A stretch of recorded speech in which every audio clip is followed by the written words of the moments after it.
Hello, beautiful people. Today is 7th of August. My name is Sahil and welcome to Newspaper Analysis. Today, into the GS folder, we will look into the views of Swami Vivekanand onto the education. So, Swami Vivekanand always believed that it is not only about the accumulation or mugging of the knowledge. Rather, true education is to imbibe few ideas, but to imbibe such ideas in such a way that you can spend your life onto that particular ideology. So, guys, in this particular respect, Swami Vivekanand has said, education is not the amount of information that we put into our brain and it rots there undigested all your life. We must have life building, man making, character making assimilation of ideas. So he is talking about the convergence, integration, and synchronization among ideas. If you have assimilated five ideas and made them your life and character, you have more education than any man who has got by heart a whole library. So, not quantum, rather, the implementation and quality of knowledge matters. If education is identical with information, the libraries are the greatest sages of the world and encyclopedia are the greatest rishis. So, guys, into GS paper number 2, the topic of education has been clearly given, and even into the essays, many a number of times the essays on education have been asked. So, there you can utilize it. Now, guys, the mains question that I gave you yesterday, it was from GS paper number 2 and was a 10 marker question. So, this question says that NEP 2020 was announced with much expectation, but it has been marred in language controversy. Trace out the issues involved in this regard. So, guys, two issues with respect to language are involved. Issue number one is the three language formula, which have been criticized by the South Indian states. Now, for the first time, three language formula was suggested in 1968 education policy, and in 2019 it was brought back where it was said that the southern Indian states are required to include Hindi into their curriculum along with the English and the regional language. For if it is Tamil Nadu, then there will be Tamil. If it is Kerala, then it will be Malayalam. Now, guys, this particular move was criticized because it was said that it is the imposition of Hindi onto the South India, and therefore there was a much of controversy. Now, again, into the new education policy, there is a mention of the three language formula which is being criticized. However, it has been clarified that there is no imposition and states are having an option or a flexibility. If they want, they can go, otherwise, they can leave it. Then the other language controversy is with respect to the medium of instruction up to the class 5th and preferably up to the class 8th. So it has been said that up to 5th, or if possible then up to 8th, a student needs to be given instruction into the regional, into the local language or into the mother tongue. Now there is a problem that what about the people who are into the transferable jobs? There could be a possibility that a person belongs to West Bengal, but right now he is serving into the Maharashtra. So his children, their mother tongue will be the Bengali, but into the school, the regional language or local language happens to be Marathi. Then there will be a problem in giving the instruction. Moreover, but if such an employee is getting transferred every year and if he is going to 20 states, then how is it possible to learn the 20 languages for their children? Moreover, there is also mentioned that the mother tongue should also be preferred. So, guys, what about the children who are living in some other state? They and their mother tongue is different and their regional language is different, local language is different. So, guys, these are all the controversies which are there, and it was a 10 marker question, so you don't need to go too much into the specificities. So, guys, that's it, and now let's take the newspaper analysis. Now, friends, first of all, we'll see the overview of the entire newspaper. So, first news here we can see is with respect to the RBI review of the monetary policy. So, a couple of things has been done here. So, with respect to that, we'll see that what has happened. Then, guys, we can see that other nothing is there into the page number 1.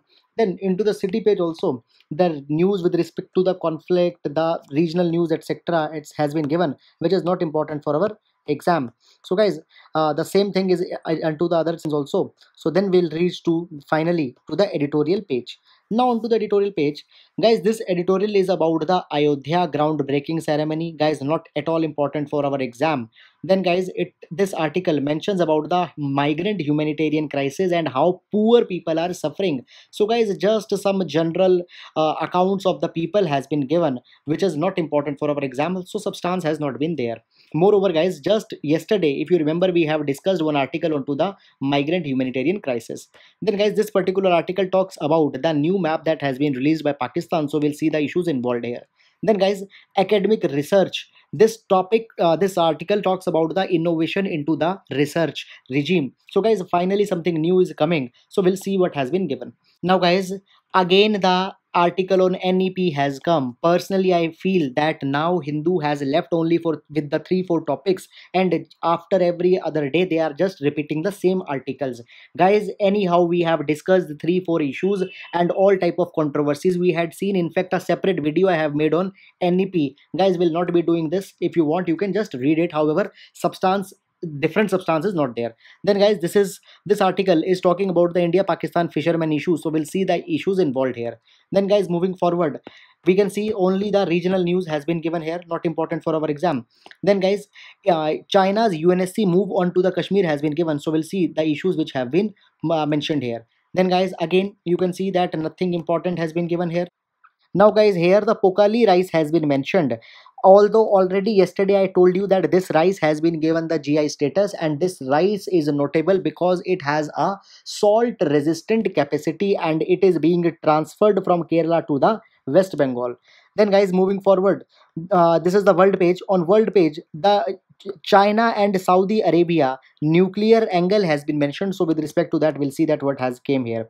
Now, guys, on to the business page, there are various articles which are concerning with the RBI's review. So, guys, they will be seeing all of them. Some of them will be clubbing and some of them will be seeing individually. Then, guys, on to the sports page, we can see that nothing has been given with respect to exam. So that's it. Now let's take the newspaper analysis in detail.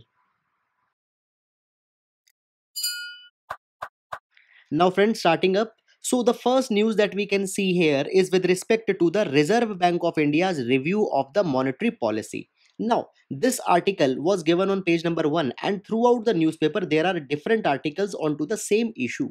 So, we will club them together so that we can form a holistic picture onto this entire matter. Now, see, first of all, in order to maintain the macroeconomic stability of Indian economy, we have two main types of policies. One is the monetary policy, and one also is there, that is the fiscal policy.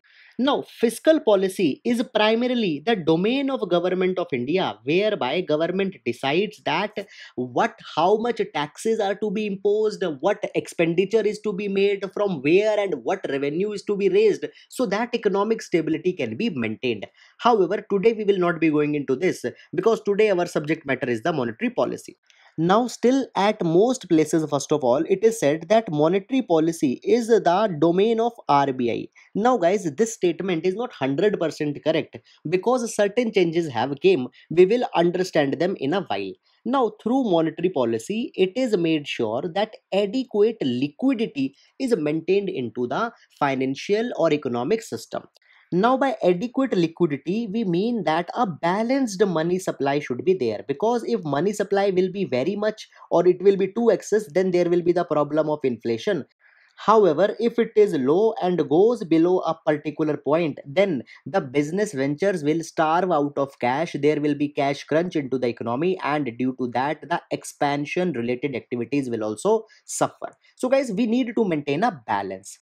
Now, moving to the next dimension. So, guys, earlier monetary policy was the domain of only RBI, but now the Finance Act 2016 has been passed, due to which certain changes into the RBI Act 1934 has been made, and now monetary policy will be maintained by a committee, that is the Monetary Policy Committee, in which there will be the 6 members, and out of the 6 members, 3 members will be from RBI. Now, first of all, there is governor who will be working as the chairperson or chairman of this particular committee. Then there will be the deputy governor, executive director. So 3 are from RBI, and 3 are the external members which will be appointed by the government of India. They will be having a tenure, maximum tenure of 4 years, and they are not eligible for the reappointment.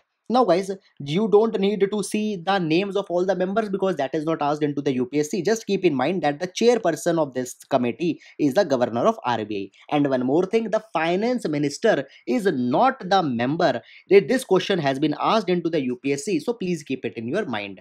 Now, moving forward into the first, I told you that a kind of a balanced liquidity needs to be there into the system. Now, guys, according to the Urjit Patel committee, it has been said that for India, we should always keep an inflation rate of 4% plus minus 2%. It means that at lowest it can go to 2% and at highest it can go to 6% plus minus from 4.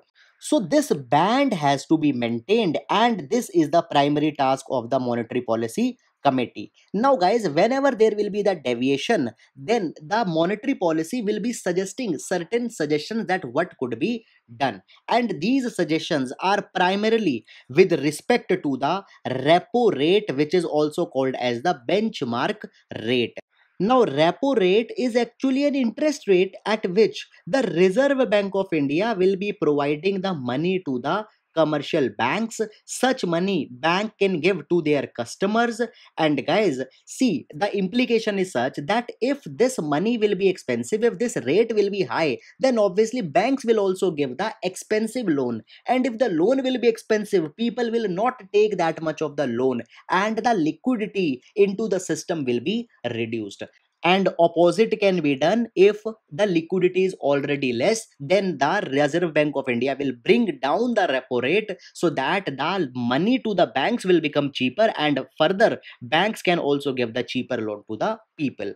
Now, guys, into the aftermath of the pandemic, the Reserve Bank of India successively brought down the repo rate at 4%, and now into the latest review, repo rate has been kept unchanged at 4%. Reverse repo rate is also kept unchanged at 3.35%. Now, reverse repo is that rate at which banks give money to the Reserve Bank of India, and it is always lower than the repo rate. So, both of these things have been unchanged. Point number one. Now, apart from this, there are certain other takeaways also. The Reserve Bank of India has said that banks, if they want, they can restructure the loans. For example, the bank had given a loan to an MSME, and the duration of paying back of that loan was 5 years. Now they can restructure it. They can make it of 6 years, they can make it of 7 years. Interest rate can be changed. Why? So that the loan doesn't turns NPA, because this is the time of economic crisis. So restructuring has been allowed. Now restructuring can be done for the MSMEs, for the corporate loans, and even for the personal loans. For personal loans, you can extend the duration up to 2 years. After that, guys, one major change which also came, that is the startups now will be included into the priority sector lending norms. Now, a question arises that what is this priority sector lending? So, guys, there are certain sectors in our economy which is assumed that they are very instrumental, and at any cost money should be provided to them. So, therefore, there are 8 categories which are assumed to be the priority. They are agriculture, micro, small, and medium enterprises, export credit, education, housing, social infrastructure, renewable energy, and others. Now, under the priority sector lending norms, it has been said that whatever loan banks are giving, 40% of such loan should go to these sectors. Suppose if 100 rupees loan are given in 1 year, then 40 rupees of loan should be given to these particular sector. And guys, see, though 40% are loans are being given to this category, but 10% of the people who are getting loan here, they should belong to the weaker section. So this is also one thing here. Now, guys, I told you the 40% loans are to be given, but there is a slight catch here. What is the catch? See, there could be two categories of bank. Category number one involves all the domestic commercial banks plus the foreign banks which have branches more than 20. Other category is will be of the foreign banks with less than 20 branches. Now, one thing is there that both of them have to give 40% of loan to the priority sector. But these people, they also need to follow the internal targets, that how much is to be given to the agriculture, how much is to be given to the MSMEs. However, this category, they overall need to give 40%. Internal targets are not for them. So, guys, this is all about the priority sector. And now into this priority sector category, what will be coming? The startup will also be added. Then guys, the next change is with respect to the gold loans, where the loan to value ratio has been increased. Now we'll understand this by an example. Suppose I am having the gold biscuit and now I want to pledge this gold biscuit and want to take a loan. Suppose the value of my gold biscuit is 1 lakh rupees. Then the maximum loan earlier which I can get was up to 75%, means 75,000. But now it has been increased. The 90% of value of my gold can be provided to me as a loan. So now I can get the loan up to rupees 90,000. After that guys, the next point, the RBI had said that the moratorium onto the banks will now not be extended after 31st of the August. If any particular bank wants to give further moratorium, then it is on their own discretion. RBI is now not extending the moratorium onto the EMI payments which was earlier there. So guys, all these are the changes which have came out into the monetary policy. Now guys, even certain things RBI had said about the inflation. It had said that inflation is increasing into the past few months. For example, in March, the inflation was at the rate of 5.8%, the headline inflation, and now it has been increased to 6.1%. So now a question is there, how inflation is coming when simply economic activities is so down. So guys, the major reason for such inflation is because of the broken supply chains. Now because of lockdown, there are a large number of goods which are not reaching to the people, and therefore due to supply side challenge, the inflation is coming. However, as the lockdown will be eased and as there will be a bumper crop after the kharif region, such inflation will go down. So it is not that much cause of a worry. So guys, all these things have been scattered throughout the paper and we have consolidated them. I hope you have understood, including the core concepts which have been given. So guys, that's it. Now we'll move to next. Now guys, we are into the editorial section, and this editorial talks about the new map which has recently been unveiled by the Pakistan and had claimed the Indian territories. Now guys, since 1947, Pakistan is making an attempt to capture the region of Jammu and Kashmir, starting from the infiltration which Pakistan sponsored in 1947 and the series of wars which have been fought till now. Now, according to Pakistan's narrative, the Jammu and Kashmir is divided in six principalities, that is Jammu, Kashmir, Gilgit Baltistan, Pakistan occupied Kashmir, Aksai Chin, and Ladakh. And according to Pakistan, all of these regions rightfully they belonged to the Pakistan and it is pressing for their inclusion into Pakistan. And now with the introduction of new map, certain new issues between the Pakistan and India has opened up. Number one issue guys is that the entire Jammu and Kashmir has been shown part of Pakistan, and even the Jammu and Kashmir which is under Indian occupation, it has been said as illegally occupied by India. And now guys, this particular thing is seen as a counter move to the revocation of article number 370 and article 35A which government carried in 2019. And now guys, not only this, but here China also happens to be hand in glove with the Pakistan, because even China is now interfering in Jammu and Kashmir, and China has said that the matter of Kashmir should be raised into the United Nations Security Council. And India had vocally rejected such a move and had said that it is an internal matter of India and India onto the domestic basis will deal with this thing. Now guys, this is not the first time that China has raised such matter into the United Nations Security Council.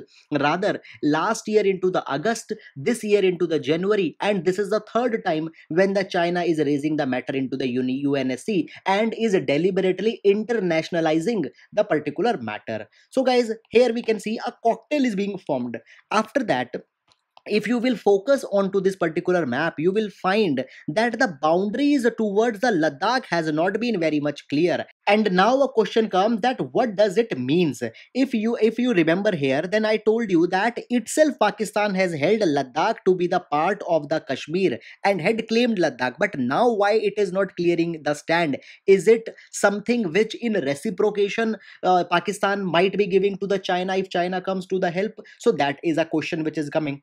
Then guys, the next thing is that into this particular map, even the regions such as the Siachen and Sir Creek have also been included, but they were almost settled and almost the political announcement was to be made in 2007. So the thing is that there is no substantial claim, but still the Sir Creek has been as well as Siachen has been shown into the map. And finally, the most important issue is with respect to the Junagadh. Now, guys, Junagadh is far settled and Junagadh is happily merged into India, into the Gujarat. But now Junagadh has been brought and it has never been occurred. Even in 1948, a referendum was conducted into the Junagadh and 95% of people favored to merge with the India. And since then, the matter was sealed off. And by bringing this thing, we can know that deliberately Pakistan is manufacturing the issues to pick up a dispute with the India, and such things are not appreciated for the regional prosperity as well as the security, even particularly into the times of the present crisis. Moreover, guys, if you remember, few days back, Nepal also unveiled a new map, and there it showed Kala Pani, Limpiadhura, and Lipu Lake as the part of the Nepalese territory, and now Pakistan is claiming the Indian territories. So, guys, this could also be a part of a bigger picture where the neighbors of India might be turning against India and there could be a hand of the China. However, these are all speculation theories and nothing has been ascertained. So, guys, as the time will come unfold, we need to see that where this matter will be going up. So, guys, that's it. Now we'll move to next.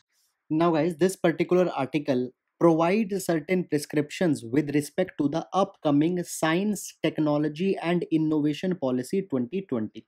Now, guys, before going into this particular article, I give you certain background. See, since independence, Government of India is focusing on inculcating the scientific temperament into the people, and thus from 1958 onwards, large number of steps have been taken.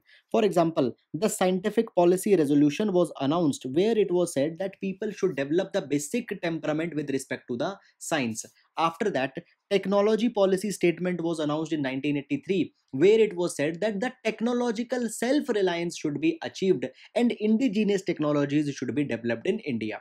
Then, guys, after that, Science and Tech Policy 2003 came and it aimed that India should be globally competitive with respect to the technology. After that, after 10 years, the Science, Tech and Innovation Policy 2013 was announced, and the decade of 2010 to 2020 was announced as the decade of innovation. So, guys, all these steps have been taken, but now this is a time to bring the new policy, and therefore, government will be constituting the Science, Technology, and Innovation Policy 2020. Now, guys, actually, this new policy will lay the guidelines on which basis the government's funding agencies can provide fund to the research in higher education institution, national laboratories, etc. So, on what grounds the funding should be given to them? Now, guys, it has been said that right now it is high time that we should increase the focus onto the research, and not only into the research but also as how that research can be transformed into the practical technologies and how those practical technologies can be used by the industries. Now, guys, see, there are large number of countries which have expertise in some of the component of technology. There are countries which have the competence into the defense product, some have in cars, some have in capital goods machinery, some have in other, but India's name is missing from that particular landscape. So we need to focus on research and how that research can be translated to be used by the industry. Now, guys, the article advocates that there could be the different types of research onto the basis of level, and there should be the clear terminologies with respect to the different types of research. We'll see it by an example. Now, friends, NASA has divided their research onto the TRL levels. TRL stands for the technology readiness level. Now, guys, suppose a kind of a theory came that you can teleport a person from A place to B place without actually physically moving him. You can just beam the person to the place B. Now, this is just a theory. So, at TRL level 1, the basic principles will be observed, that into the principle whether this thing is possible or not. Then, guys, at the TRL 2 level, the concept of such a thing will be made. Then TRL 3 level, the kind of a proof of concept will be made, then a kind of a prototype will be made, then the prototype will be tested, and finally it will be deployed. Now guys, in these ways only the computers and everything developed. Now it has been said that in India we can have the AR and PAR. AR stands for the academic research and PAR stands for the post academic research. So academic research can happen into the higher educational institution and it is just the theoretical aspect, whereas post academic research could be the later stage where the practical application could be explored, and it can happen into the national labs or can happen into the large laboratories. Now guys, even the post academic research can be divided as the early and later. Now guys, it is being said that after making a distinction, we should focus on both type of researches. Particularly more focus should be given onto the post academic research, because due to this only the theory into the AR can be turned into the practical application. Now guys, till this particular point of time, our focus has been more onto the AR, that is the academic research, but AR even has lagged behind. How? Because guys, there are large number of documents, but still India is not a hub of any one technical component. There are countries which have specification in electric car manufacturing, some have in aeronautical science, some have in defense manufacturing, but India is not there into such club of countries. Why? Because we have only academic research, no practical application. Moreover guys, even the Indian industry has admitted that the Indian academic research has reached to a level that it cannot be absorbed by the industry. Why? Because Indian academic research is going into that particular domain whose application into the present world is not there, or they are not solving the real life needs. So guys, this is the condition in the present time. So now it has been said that the new policy should provide funding though for both AR as well as PAR, but focus now more should be given onto the PAR so that we can translate them onto the real ground. Now as I had said that AR and PAR both should be focused, how they can do that thing. So one example has been given that guys, as the electrochemistry is being researched, then the development in electrochemistry can be accompanied by the development of a battery technology also. So whatever is being researched here, that should be translated here. So such way both AR and PAR should go hand in hand. Further, guys, any country's greatness is not reflected by the number of publications that are being carried. It is reflected by the number of actual patent and their applications onto the ground, which is missing into the India. So, guys, therefore, what we need to do, we need to merge the research with the Atmanirbhar Bharat Abhiyan. How that research could be cultivated into the manufacturing technology. So, this should be the focus. So guys, this is all suggested here, a very good article with respect to our GS paper number 3. So that's it. Now we'll move to next. Now friends, this article suggests an alternative, that how the India and Pakistan can come into cooperation. So it has said that the fishermen issue should be utilized in order to achieve two objectives. One, it will bring a cooperation between two countries and will open the door for bilateral exchange and the ice can be broken. Secondly is that it is also very pertinent issue onto the humanitarian grounds. Now guys, as of the present, 270 Indian fishermen and 54 civilians are lodged into the Pakistani jails, whereas 97 Pakistani fishermen and 265 civilians are lodged into the Indian jails. And all these people are those poor people who unknowingly crossed the invisible water boundary and entered into the other's territory just to catch the fish. Now, guys, into this particular direction, both the countries in 2008 formed the Judicial Committee, which consisted the four judges from each country, and the mandate of the judges is to visit the jail, see the living condition of the prisoners, see their health conditions, etc. And on basis of their observation, the committee unanimously made a recommendation that certain of the prisoners should be released. though their work was appreciated, but till this point of time, no action has been taken. Even the last meeting of such judicial committee occurred in 2013, and now more or less 7 years have been completed, but no action has been taken. Even in 2018, the attempts were made to revive such committee. India even constituted four of the judges from its side, but Pakistan did not constituted such committee, and therefore there is no outcome in this particular direction. Now, guys, when such fishermen are arrested, not only the men they are arrested, rather their boats are also seized, and guys, the family lose their human resource as well as their material resource, and they are left onto the mercy of the God to live.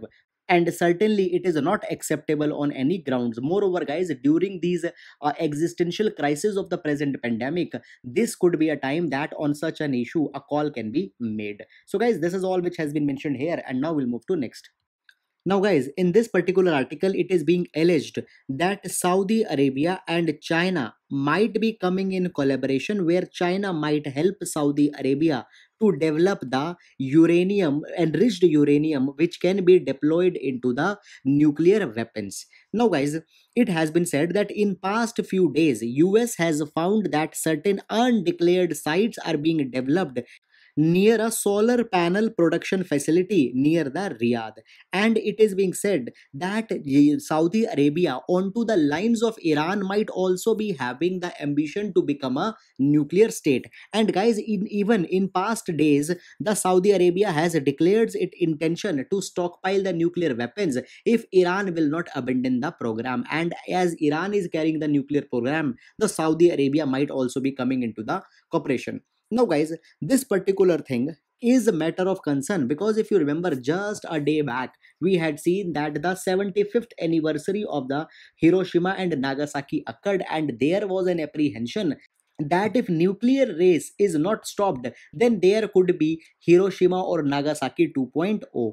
And guys, just to avoid that thing, we need to go into the genuine disarmament, but this is an example where such kind of things are not holding any currency. Now, guys, it is too soon to whether to declare that actual deployment is happening or not, and even if the facility is being assembled, then it will take few years just to develop the first nuclear warhead. But still, guys, this kind of a trend is not should not be appreciated, particularly into the region of Middle East, which has its own regional insecurities, and giving a weapon into their hands might lead to a full-fledged confrontation into the times to come. So guys, that's all about this particular article. However, still this is a kind of a theory which is going on, so we need to see that how this thing develops into the time to come.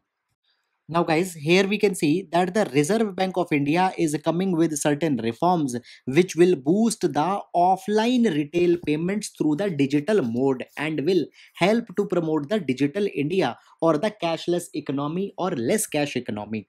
Now, guys, see, before going into the news, what happens? Though large number of people are now using the digital wallet or card payment to make the payments, but still the digital transactions are in India are very low. Why they are low? Because many times these transactions are not completed because of no internet connectivity or poor internet connectivity, and at such places the actual transaction into the physical cash has to be carried. So what has been suggested by RBI, that a pilot project should be started, where the point of sale machines should be equipped with such a technology that even without the internet it can operate. So guys, actually what will happen here? So guys, suppose this is a point of sale machine. You will swipe this by your debit card or your credit card, and if internet is not there, all the information will be stored into the POS, and even a receipt will be generated which will state that the payment will be settled after a duration of time. And guys, as soon as internet connectivity will be received, the payment will be deducted from the account. Now, guys, here it has been said that the upper limit for such transactions will be 200 rupees, and per instrument limit will be up to rupees 2000. So on to the pilot basis, up to March 2021, such experiment will be carried, and it will be seen that what is the success in this particular thing. Now guys, there is an obvious apprehension that we are living in India, and there could be a possibility that people without having even the sufficient balance can conduct the transactions, and then what will happen? That thing has not been said into such kind of a briefing, so we need to see that actually what will be the safeguards into that particular direction. Now apart from this, it has also been said that a an online resolution mechanism will also be established by the Reserve Bank of India. Now, as we know that large number of digital transactions have been there, and many a times they fail, and even the account balance from the customer also gets deducted, but there is no redressal mechanism in that particular direction. So it has been said that such a mechanism will also be established. Moreover guys, on third front, certain reforms into the check clearing has also been initiated. So here it has been said that a positive pay call will be given to the customer when the value of the check will be more than 50,000 rupees, to confirm that the person has issued such check or not. So guys, all these suggestions will be helping in order to promote the settlement of the payments in other ways rather than into the physical cash. So we can use it as an example also. So friends, that's it, and now we'll move to the question section. Guys, please pause the video and try to answer the question. So question number 1 is with respect to the 103rd Constitutional Amendment Act, as recently it has been referred to a 5-judge bench into the Supreme Court. So please identify the correct code. Friends, question number 2 is with respect to the geographical indications in India. Please identify the incorrect code. Now guys, question number 3 is with respect to the ecological roles. Please read the statement and identify the correct code. Question number 4 is with respect to geography. Please identify the correct code. Now guys, today's main question. The question is from GS paper number 3, and it is a 10 marker question. So question says that research and practical application of such research are divorced in India. How such disconnect can be rectified into the new Science, Technology and Innovation Policy 2020. So guys, this is your question, and that's all. I hope you are liking our discussion. Thank you so much.